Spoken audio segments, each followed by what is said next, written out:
성실히 살아라. 열심히 살아라. 그거 다 거짓말인 거예요. 인구 절벽 없습니다. 인구 절벽 없습니다.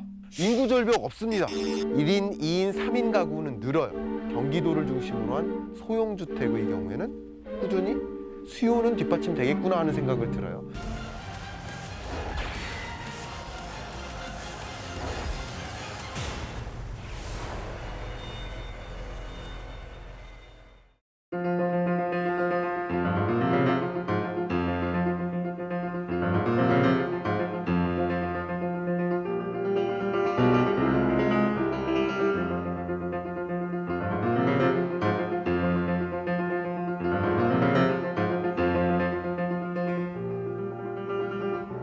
경제 읽어주는 남자 김광석의 경제 콘서트의 주제는 2019년 부동산 어떻게 진행될 것인가, 부동산 시장을 전망해보는 시간을 갖도록 하겠습니다. 많은 분들이 이렇게 참석해 주셨는데요. 참석해 보신 어떤 목적이 있으실 것 같아요. 네. 어떤 고민이라든가 아니면 의문이라든가 이런 게 있을 것 같아요. 그럼 의문이나 고민이 있으신 분들 혹시 질문 주시겠습니까? 많은 대부분 다 손 드셨네. 제가 그냥 이쪽 왼쪽에서 한 분을 좀 주목해 보겠습니다. 어떤 고민, 어떤 의문이 있으신가요? 제가요, 우리 예. 집이 하나 있는데 전세를 지금 놨는데요. 전세가 지금 안 나가고 있거든요. 네, 그래서 또 한 번 내렸어요. 네. 전세금을 또 내렸는데도 지금도 아직 안 나가고 있는데 어떻게 이번에 그냥 팔아야 되는 건지. 좋은 질문이십니다. 또 어떤 의문 질문이 있으십니까? 저는요, 네, 작년부터 집을 사고 싶었는데요. 네. 집값이 너무 올랐었어요. 네네, 그래서 지금도 포기하지 않고 사고 싶은데요. 네, 사놨다가 혹시 툭 떨어질까봐 네. 불안해가지고 전문가님한테 의논해보고 싶어서 왔습니다. 제가 늘상 부동산 전망이라는 컨셉에서 강연을 할 때 늘상 보여드리는 그림이 이 그림이에요. 너무 좋아하는 그림입니다. 왜냐하면 여러분, 제가 한번 질문 드려볼게요. 예전에 아주 옛날에 조상들께서 이렇게 말씀하세요. 상처가 나요. 상처가 나면 뭐 발라라? 조선된장인데 바르면 금방 나. 된장? 오빠나 실컷 발라. 된장 발라라. 그때는 그게 진리였어요. 근데 지금 생각해 보면 말도 안 되는 일이죠. 비슷한 일이 있는데 우리 다 부자 되고 싶잖아요. 부자 되고 싶어서 오셨잖아요. 부자 되고 싶어요. 그런데 부자 되려면 우리 부모님들이 뭐라고 하셨냐면 성실히 살아라. 열심히 살아라. 그거 다 거짓말인 거예요. 된장 발라라 하는 말하고 크게 차이가 없어요. 왜냐하면 평균적인 근로소득자의 근로소득의 증가 속도가 자산 가치의 증가 속도보다 느리기 때문에 내가 정말 열심히 일하면 나는 더 가난해지는 겁니다. 그림을 보세요. 내가 정말 열심히 고기를 잡으면 잡을수록, 더 많이 잡을수록 나는 더 가난해지는 겁니다. 그럼 우리는 어떻게 살아야 됩니까? 경제를 보면서 살아야 됩니다. 경제를 보면서 산다는 얘기는 뭐예요? 이렇게 사는 겁니다. 경제를 보면서 살아야 된다. 내가 적정한 시점에는 없는 돈, 있는 돈 다 끌어다가 자산에 올라타는 시도를 해야 되겠다. 그럼 그게 어떤 시점이고 어떤 종류의 투자 대상인지를 이해해 나갈 필요가 있겠다라는 것을 강조해 드리면서 본격적인 강의를 시작해 보도록 하겠습니다. 먼저 좀 거시적인 이야기를 해볼게요. 부동산, 잠깐 정리를 하겠습니다. 시청자 여러분들을 위해서 정리를 한번 해드리면, 부동산 시장, 다시 말하면 저는 아파트 매매 가격이라는 지표를 전망할 거예요. 그럼 아파트 매매 가격에 영향을 미치는 여러 변수들이 있을 거예요. 그 첫 번째 변수는 대표적으로 거시경제적 변수입니다. 금리가 인하할지 인상할지, 여기에는 아마도 정책적인 기조도 포함돼요. 그 다음 중요한 이 가격, 주택 가격에 영향을 미치는 중요한 변수 덩어리가 하나가 바로 수요, 하나가 공급. 아파트 수요가 얼마나 늘어날 것인가. 아파트 수요가 늘어날 것이면 가격이 늘어날 것이고, 그죠? 아파트 수요가 줄어들 것이면 가격이 떨어질 거란 말이죠. 반대로 공급입니다. 그거에 못 미치게 공급을 해주면 가격은 오를 것이고, 공급이 너무 넘쳐요. 공급이 너무 넘치기 때문에, 미리 말씀드리면 공급이 너무 넘치기 때문에 전세 가격이 떨어지는 거예요. 역시 전세 가격은 전세 수요와 전세 공급에 의해서 정해진다. 미리 말씀드립니다. 어쨌든 이 가격, 주택 매매 가격에 영향을 미치는 여러 가지 변수 덩어리들이 있습니다. 이 덩어리들을 집중적으로 분석해야 되는데 제가 부동산 전망 강의를 제대로 하려면 한 3시간이 필요합니다. 이 각각의 덩어리에 들어가는 여러 변수들이 한 50가지씩 있는 거예요. 그러니까 그걸 짧은 시간 안에 어쨌든 녹여서 설명드리도록 하겠습니다. 첫 번째는 거시적인 기조 입장에서 긴축의 시대입니다. 왜냐하면 미국이 경기가 부양됐어요. 이미 지난주에 여러 번 말씀드렸는데 미국이 경제가 고공행진하니까 그러니까 금리를 어떻게 하는 거예요? 인상해 나가는 거예요. 정상화해 나가는 거예요. 금리를 정상화해 나간다. 이것이 뭐예요? 이게 바로 긴축적 통화 정책이라고 했습니다. 긴축적 통화 정책이란 금리를 인상해 나가는 거예요. Gradually returning interest rates to a more normal level as the economy strengthens is the best way the Fed can help sustain an environment in which American households and businesses can thrive. 그러니까 금리가 미국을 중심으로 인상되기 시작했어요. 한국도 긴축적으로 전환해 나가고 있어요. 근데 경기가 너무 부진하니까 금리를 적극적으로 인상해 나가지는 못하는 실정이긴 하지만 어쨌든 역대 초저금리보다는 높아진 상태. 역대 초저금리에서는 벗어나서 완만한 속도로 상승하는 기조. 그렇기 때문에 가치적인 측면에서도 부동산 가치는 어떻게 되는 것이다? 하락하는 것이다. 이렇게 보시면 좋겠습니다. 그래서 한국도 금리를 인상할 것인가? 한국은 굉장히 더디게 인상하거나 동결해 나갈 것이라고 보지만 미국이 더 빨리 올리면 우리도 어쩔 수 없이 올릴 수밖에 없는 상황에 있어요. 보다 긴 안목에서 경기 변동에 대응하기 위한 통화정책 운용 여력을 늘려나갈 필요가 있는 점을 함께 고려해야 할 것입니다. 미국이 금리를 계속 인상해 나가는데 2019년 한 해는 원래는 한 3차례 인상하기로 했다가 지금으로선 2차례 정도 인상하는 기조로 바뀌었어요. 왜냐하면 2020년의 경제가 별로 안 좋아서 미국 입장에서 그래서 금리를 열심히 올릴 수가 없는 거예요. 되셨죠? 그러니까 미국이 어쨌든 금리를 인상해 나가는데 우리나라는 금리를 인상하지 못하면 미국 돈의 가치는 올라가고 우리나라의 돈의 가치는 떨어지니까 격차가 벌어지니까 외국인 자금이 한국으로 몰려요, 안 몰려요? 외국인 자금이 빠져나가는 거예요. 그게 두려우니까 같이 금리를 인상해 나갔던 것인데 우리나라 경제 여건은 도저히 금리를 인상할 수준이 아니지만 억지로 자금 유출, 외국인 투자 자금 유출이 두려우니까 어쩔 수 없이 인상한 것이라고 볼 수 있죠. 작년 11월에 인상했었죠. 그랬는데 격차가 더 벌어지지 않게 하기 위해서 어쨌든 금리를 인상하는 기조로 바뀌었다. 그렇게 보시면 좋겠습니다. 그 다음 중요한 거. 왜 문재인 대통령은, 왜 현 정부는 부동산 시장을 잡으려고 하는가라는 큰 질문들을 갖고 계세요. 미친 전세 또는 미친 월세 이런 높은 주택 임대료의 부담에서 서민들이 또 우리 젊은 사람들이 해방되기 위해서도 부동산 가격의 안정은 반드시 필요하다고 봅니다. 기본적으로만 말씀드리면 물론 이 당의 컨셉에 따라서 다릅니다. 이제 성장론자가 있는 성장론자 중심의 정치 기조 그리고 분배론자 중심의 정치 기조 이게 다른 거예요. 그런데 문재인 대통령은 역시 성장론자가 아니라 분배론자예요. 저성장이 고착화되는 가운데 분배는 지속적으로 악화되고 있고 포용성을 강화하여 함께 잘 사는 혁신적 포용국가의 기반을 구축하는 데 가용한 정책 수단을 총동원하겠습니다. 그리고 전 대통령 이명박 대통령과 박근혜 대통령 그 당이 지배할 때는 뭐예요? 성장론자예요. 성장론자가 맞고 분배론자는 틀리다. 분배론자가 맞고 성장론자가 틀리다. 이 얘기는 아닙니다. 둘 다 맞아요. 성장도 중요하고 분배도 중요해요. 그 어떤 하나도 빼놓을 수 없어요. 그러나 두 마리의 토끼이기 때문에 둘 다 취할 수는 없는 거예요. 둘 중에 한 가지 기조를 택하는 것이 대부분의 정치 기조예요.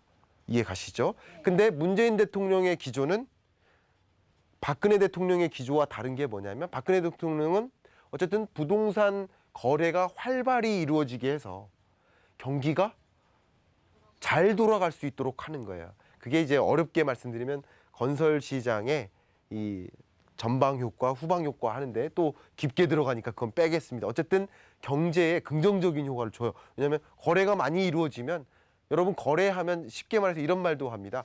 아파트 거래를 해서 이사 들어가요. 그러면은 자장면 한 그릇이라도 더 사 먹는다라는 표현을 써요. 그죠? 그리고 당연히 임대사업자 입장에서는 굉장히 호황이고 중개업자 입장에서도 이게 시장이 도는 거예요. 벽돌 하나를 더 사는 거예요. 쉽게 말하면. 그렇기 때문에 가구 시장, 가전 시장 여러 가지 건설 경제가 회복돼요. 건설 경제뿐만 아니라 건설 전방, 후방 모든 그 건설 경기 회복돼요. 어쨌든 그렇기 때문에 경기를 진작시키기 위해서 부동산 거래를 활발히 하게 만드는 것이고 부동산 거래를 활발히 하다 보면 당연히 자연스럽게 수요가 늘어나니까 가격이 올라가는 거예요. 근데 부동산 정책 입장에서 문재인 대통령은 어떤 것이냐면 가격을 떨어뜨려야 돼요. 가격을 떨어뜨려야만 못 가진 자가 나도 이제 집을 가질 수 있게 되는 거예요. 분배 정책인 겁니다. 기본적으로 분배 정책이다. 근데 그 분배 정책의 그 기본적인 골자, 수많은 부동산 정책 기조들이 있습니다. 그런 것들 제가 이 시간 안에 다 말씀드릴 수는 없어요. 근데 그 기본적인 기조만 말씀드리겠습니다. 보시는 것처럼 이것은 주택시장 안정화 대책에 문재인 정부가 들어서서 첫 번째 내놨던 그 부동산 정책의 로드맵입니다. 근데 그냥 글씨가 많이 있는데 이거 다 보여드리려는 것은 아니고 기본적으로 뭐냐면 실수요 중심으로 뭐냐면 투기 수요를 차단하겠다. 왜냐하면 전체 주택 수요가 있어요. 전체 주택 수요 중에 어쩌면 일부는 내 집 마련 수요, 이들을 실수요라고 하는 거예요. 내 집 마련 수요도 있고 또 어떤 수요가 있겠어요? 투자 수요가 있겠죠. 그리고 또 하나의 수요는 아마도 투기 수요도 있겠죠. 그러니까 투기와 투자를 어떻게 구분할지는 나중에 생각해 보고요. 어쨌든 투기 수요를 줄이겠는 거예요. 그럼 전체 수요라는 덩어리에서 투기 수요가 없어지니까 수요가 늘어나요, 줄어들어요? 줄어드는 거예요. 수요를 줄이는 겁니다. 되셨죠? 실수요자들만 집을 살 수 있게 최대한 정책 기조를 그렇게 만드는 거예요. 모든 정책 기조들이 그렇습니다. 그다음 서민과 실수요자를 위해서 공급을 늘리겠다. 그럼 기본적으로 뭐예요? 수요라는 덩어리는 줄어들고 공급이라는 덩어리는 커지니까 수요는 줄고 공급은 느니까 자연스럽게 집값은 떨어지는 거죠. 부동산 정책 기조의 방향성은 뭐다? 주택 가격을 떨어뜨리는 데 있다. 물론 정책이 이렇다고 해서 무조건 가격이 떨어지는 거 아닙니다. 그리고 금리를 인상한다고 해서 무조건 가격이 떨어지는 건 아니에요. 근데 수많은 변수들을 가감해 봐야 되는 거예요. 어쨌든 이런 변수들을 우리는 머릿속에 넣고 부동산 시장을 판단할 때, 왜냐하면 제가 매일 여러분들을 한 분 한 분 찾아뵙고서 말씀드릴 수는 없잖아요. 근데 이런 기조를 딱 가지고 이런 틀, 이 방법론을 딱 가지고 부동산 시장을 바라보면서 투자에 일임을 하셔야겠다. 전국에 계신 경할머니 여러분, 김광석의 경제 콘서트를 통해서 부동산 투자에 대한 다양한 해결책을 좀 가져가셨으면 좋겠습니다. 제가 왜 이 말씀을 드리냐면 주택은요, 우리의 전 재산입니다. 어쩌면 전 재산 이상이에요. 제가 그대로 말씀드릴게요. 주택담보대출만 제가 4억 8천만 원 있습니다. 그러면 제 집값은 제 전 재산 이상인 거죠. 왜냐하면 약 5억 정도는 대출받아 산 거니까. 그렇죠. 그럼 이 집값을 지키는 건 너무나 중요한 거예요. 직장에서 열심히 일하는 것보다 부동산 경기가 어떻게 돌아갈지를 이해하는 것이 더 중요할 수도 있겠죠. 아까 말씀드렸듯이 열심히 일하는 것보다 더 중요한 것은 경제를 아는 것이다. 경제 콘서트를 통해서 경제를 같이 알아가셨으면 좋겠습니다. 계속 깨알 홍보를 하고 있습니다.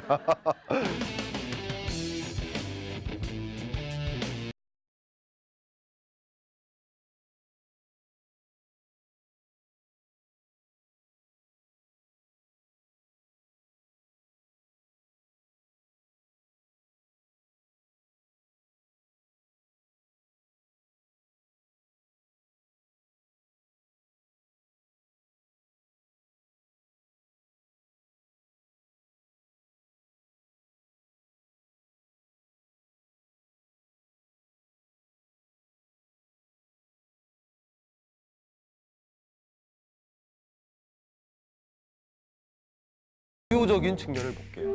많은 사람들이, 특히 여러분 제발 인구절벽이라는 표현 쓰지 말아 주십시오. 인구절벽 없습니다. 인구절벽 없습니다. 인구절벽 없습니다. 보세요. 이건 제 통계가 아니고 통계청에서 인구 추계한 결과예요. 어쨌든 지금까지는 31년까지는요. 인구가 계속 늘어요. 인구가 주는 게 아니에요. 외국인 유입도 있잖아요. 그리고 더 오래 사시잖아요. 출산율이 떨어져도 인구는 늘 수 있어요. 다만 인구의 증가 속도가 줄어드는 거예요. 이해 가시죠? 네, 그게 굉장히 중요합니다.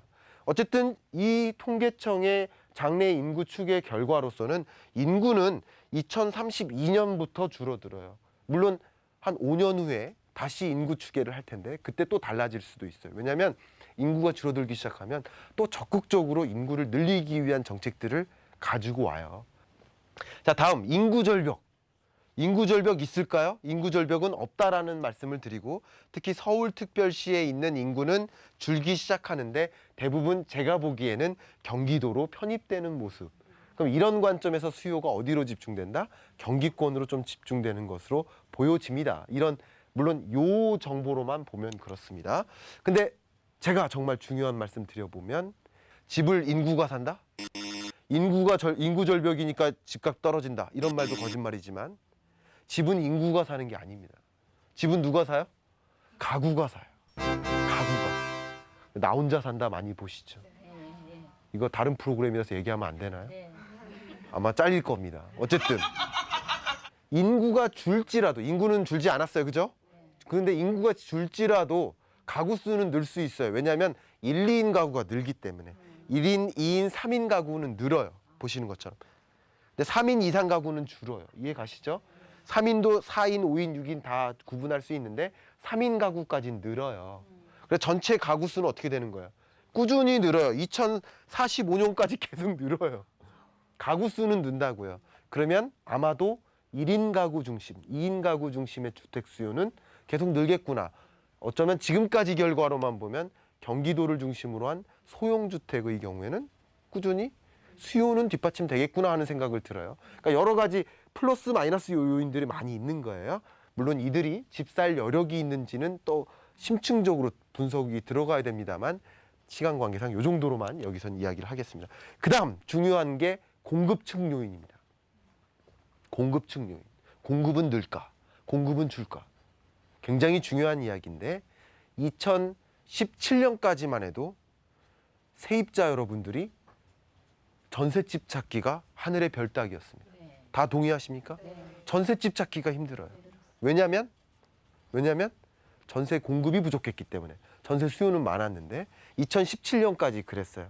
보통 한 2013년부터 2017년까지 그 어떤 거보다 가장 빠르게 상승했던 그 지표가 전세 가격이에요.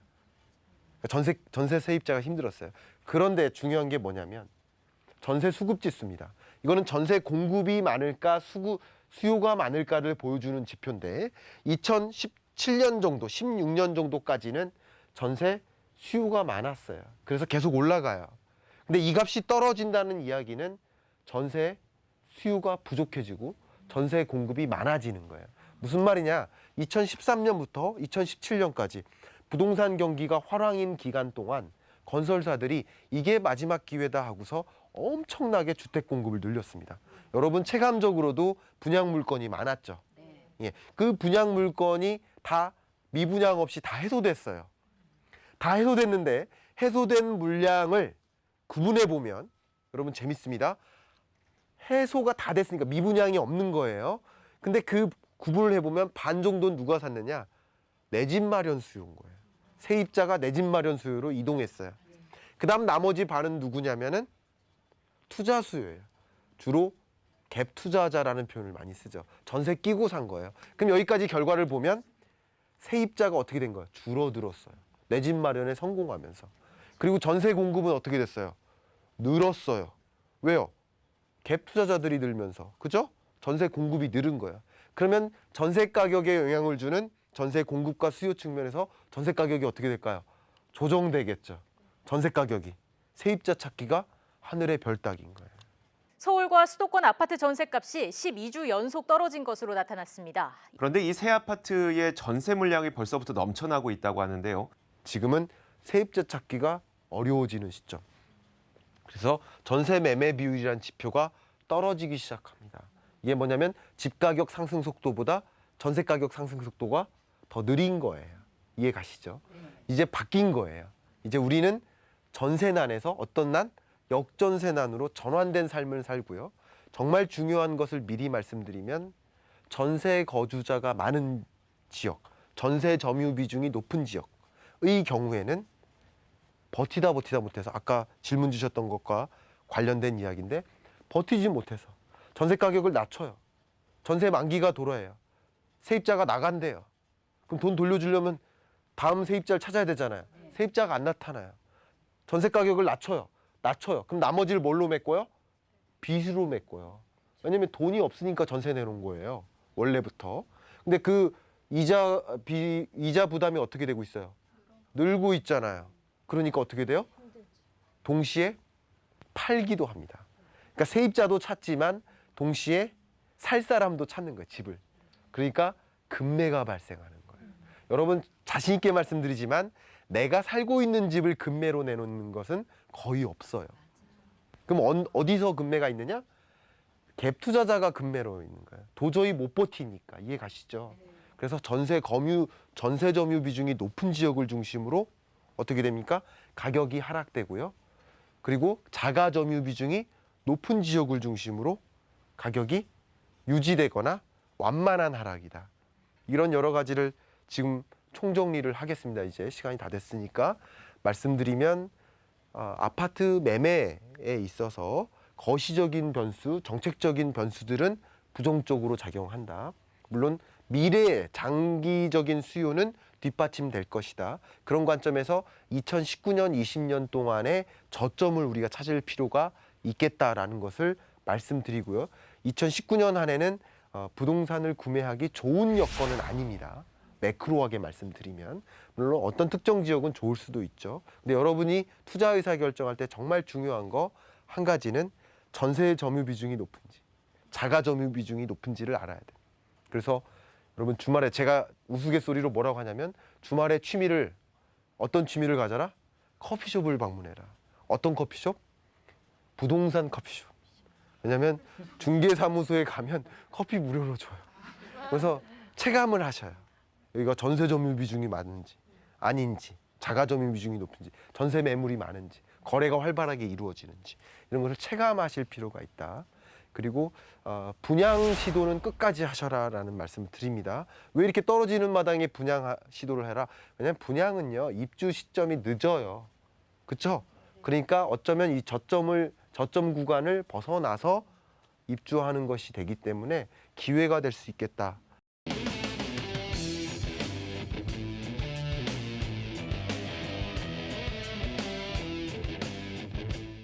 김광석의 경제 콘서트 부동산 강연을 마무리하도록 하겠습니다. 감사합니다. 본 방송은 투자 판단을 위한 조언일 뿐 투자 결정과 결과에 대한 책임은 투자자 개개인에게 있음을 알려드립니다.